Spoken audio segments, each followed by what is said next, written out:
कोण आहेत माहिती आहे का? हां, एकनाथ शिंदे. त्यांनी काय केलं लक्षात, एक विद्यार्थ्यांसाठी एक संदेशपर पत्र लिहिलेलं आहे आणि या पत्राचं मी या ठिकाणी वाचन करतोय. त्यांनी सर्व विद्यार्थ्यांना उद्देशून एक पत्र लिहिलेलं आहे. ते पत्र पुढील प्रमाणे आहे बघा, मी वाचतोय, तुम्ही लक्षपूर्वक ऐकायचं आहे. प्रिय विद्यार्थी मित्रांनो, नव्या दिशेचे नव्या उशेचे गीत सूर हे गाती, या मंगल देशाचे आहे भविष्य आपल्या हाती. आपल्या देशाला अनेक महापुरुषांचा महान वारसा लाभला आहे. शेतकऱ्यांनी, कष्टकऱ्यांनी, बुद्धिवंतांनी, विचारवंतांनी आपला देश घडवला आहे.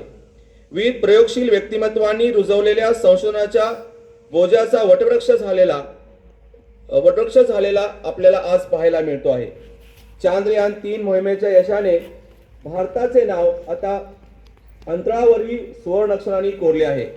या ऐतिहासिक घटनेचे आपण साक्षीदार आहोत. ही आपल्या सर्वांसाठी भाग्याची गोष्ट आहे. अंतराळ विज्ञानाकडे अभ्यासात्मक तसेच व्यवसायात्मक दृष्टिकोनातून पाहण्याची वेळ आली आहे, हे दर्शवणारी ही घटना आहे. जनसामान्यांच्या उज्ज्वल भविष्यासाठी, त्यांचे जगणे सुखकर करण्यासाठी विज्ञान आणि तंत्रज्ञानाची कास धरणे महत्त्वाचे आहे. आपल्या भारत देशाचे, आपल्या महाराष्ट्र राज्याचे भविष्य तुमच्या हाती आहे आणि त्याची तयारी तुम्हाला वर्तमानातच करावी लागणार आहे. शेतीपासून माहिती तंत्रज्ञानापर्यंत प्रत्येक क्षेत्राचा विज्ञानाच्या आधारे विचार करून भविष्याचा वेध घ्यायला हवा. त्यासाठी सर्वप्रथम शिक्षणाचे अनन्यसाधारण महत्त्व लक्षात घ्यायला हवे. महाराष्ट्रातील तुम्हा विद्यार्थ्यांच्या शिक्षणाचा दर्जा वाढवण्यावर आम्ही सदैव भर दिला असून विविध शैक्षणिक सुविधा तुमच्यासाठी उपलब्ध करून दिल्या आहेत. विद्यार्थ्यांच्या सर्वांगीण विकासासाठी सातत्याने नवनवीन उपक्रम राबवण्यावर भर देण्यात आला आहे. यात प्रामुख्याने मुख्यमंत्री माझी शाळा सुंदर शाळा या स्पर्धात्मक अभियानाचा समावेश आहे. या अभियानांतर्गत चाकोरी बाहेरील विविध उपक्रमांच्या माध्यमातून शाळा परस्पराशी स्पर्धा निर्माण करतील व त्या माध्यमातून विद्यार्थ्यांच्या सर्वांगीण विकासाला चालना मिळेल. विद्यार्थ्यांच्या मध्ये वाचनाची गोडी निर्माण व्हावी व त्यायोगे साहित्याप्रती त्यांच्या अभिरुचीत व सामान्य ज्ञानात वाढ व्हावी, यासाठी महावाचन महोत्सव हा उपक्रम राबवला जाणार आहे. विद्यार्थ्यांमध्ये शेतीविषयक कामाची आवड निर्माण व्हावी तसेच लागवडीचे तंत्रज्ञान त्यांनी आत्मसात करावे, यासाठी माझी शाळा माझी परसबाग हा अभिनव उपक्रम राबवला जाणार आहे. सार्वजनिक स्वच्छता व त्या माध्यमातून चांगले आरोग्य जोपासता यावे, यासाठी स्वच्छता मॉनिटर टप्पा 2 हे अभियान राबवण्यात येणार आहे. या सर्व उपक्रमात राज्यातील सर्व शाळांनी उत्स्फूर्तपणे सहभाग घ्यावा असे आवाहन मी या प्रसंगी करत आहे. राज्यातील सर्व शासकीय शाळांमधील विद्यार्थ्यांसाठी एक राज्य एक गणवेश योजना राबवित आहोत. गणवेशाबाबत सर्व मुलामुलींनी बूट आणि पायमोज्यांची जोडी देण्यात येणार आहे. तुमच्या पाठीवरील दप्तराचे ओझे कमी करण्यासाठी पुस्तकांनाच वह्याची पाने जोडण्याचा निर्णय आम्ही घेतला आहे.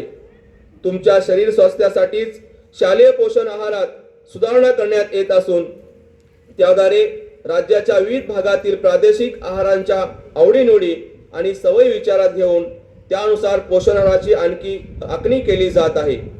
प्रत्येक शाळेत तुम्हा विद्यार्थ्यांच्या आणि शिक्षकांच्या सहभागातून परसबाग विकसित करून त्यातील भाज्या व फळभाज्यांचा समावेश तुमच्या आहारात करण्याची योजना आखली आहे. तुमच्या आरोग्याची तपासणी करून पोषण आहारात सुधारणा करण्यासाठी आम्ही भारतीय बालरोग तज्ञांच्या असोसिएशन सोबत करार केला आहे. विद्यार्थिनींच्या शारीरिक स्वास्थ्याच्या दृष्टीने राज्यातील सर्व माध्यमिक आणि उच्च माध्यमिक शाळांमध्ये शासनातर्फे सॅनिटरी नॅपकिन पुरवण्याची मशीन लावण्यात येत आहे, जेणेकरून मुलींना सॅनिटरी नॅपकिन निसंकोच उपलब्ध व्हावेत. तुम्हा सर्वांना नोकरीच्या अधिकाधिक संधी उपलब्ध करून देण्याच्या दृष्टीने SCL, TCS या संस्थांबरोबर आपल्या सरकारने करार केला आहे. पूर्वी इयत्ता 8वी पासून दिले जाणारे व्यावसायिक शिक्षण आता इयत्ता 6वी पासून सुरू होत आहे. व्यावसायिक शिक्षणाच्या अद्ययावत प्रशिक्षणाद्वारे तुमच्यापैकी सुयोग्य विद्यार्थ्यांना जर्मनीमध्ये नोकरीच्या संधी उपलब्ध करून देण्यासाठी त्या देशाशी करार करण्यात येत आहे. तुम्हाला तुमच्या आवडीनुसार आसपासच्या परिसरातील उच्च शिक्षणाच्या आणि नोकरीच्या कक्षा विचारात घेऊन त्या दृष्टीने मनोवैज्ञानिक चाचण्या घेऊन तुमचे आणि तुमच्या पालकाचे समुपदेशन करण्यात येत आहे.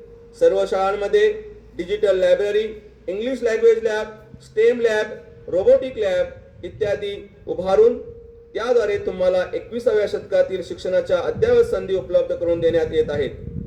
राज्यातील काही शाळांची सद्यस्थिती आणि शासनाच्या अनुदानाच्या मर्यादा विचारात घेऊन दत्तक शाळा योजना राबवण्यात येत आहे, जेणेकरून त्या शाळांमध्ये चांगल्या भौतिक सुविधा पुरवता येतील.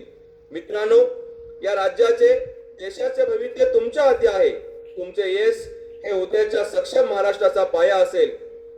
त्यासाठी तुम्ही सर्वांनी कला, क्रीडा, ज्ञान, विज्ञान अशा विविध क्षेत्रात पारंगत व्हायला हवे. शासन आपल्या दारी यासारख्या अभिनव उपक्रमाची तुम्हाला तुमचे भविष्य घडवण्यास साथ मिळणार आहे. सध्या महाराष्ट्रातील कोट्यवधी नागरिकांना याचा लाभ होत आहे. तुमच्या स्वप्नांना वेग देण्यासाठी सायकल, पुस्तके, गणवेश यासह अनेक वस्तू, साधने आपण उपलब्ध करून देत आहोत. तुमचा सर्वांगीण विकास व्हावा यासाठी हा सर्व खटाटोप सुरू आहे. शासन, समाज हे जसे तुमच्या उज्ज्वल भविष्यासाठी विविध स्तरावरून प्रयत्न करतायत, तसाच विचार तुम्हीही अगदी छोट्या गोष्टीपासून करू शकता. तुमचे घर, परिसर, गाव स्वच्छ राहावे हे जसे तुम्हाला वाटते, तसेच तुमची शाळा सुंदर राहण्यासाठी रोज थोडा वेळ द्या. त्यातून आरोग्यदायी आणि सुदृढ समाज घडू शकेल. तुम्हीच हा बदल घडवू शकता. हा बदल स्वतःपासून सुरू करावा लागतो असे मला वाटते. या बदलात तुम्ही प्रगत महाराष्ट्रासाठी महत्त्वपूर्ण योगदान देऊ शकाल. यात तुमचा सहभाग तुम्ही नक्कीच नोंदवाल अशी मी अपेक्षा बाळगतो. या प्रसंगी सर्व पालकांना व शाळांना, माजी विद्यार्थ्यांना मी असे आवाहन करतो की त्यांनी आपल्या शाळेप्रती उत्तरदायित्वाच्या भावनेतून त्या शाळेच्या सर्वांगीण विकासासाठी यथाशक्ती आपले योगदान द्यावे. जय हिंद, जय महाराष्ट्र.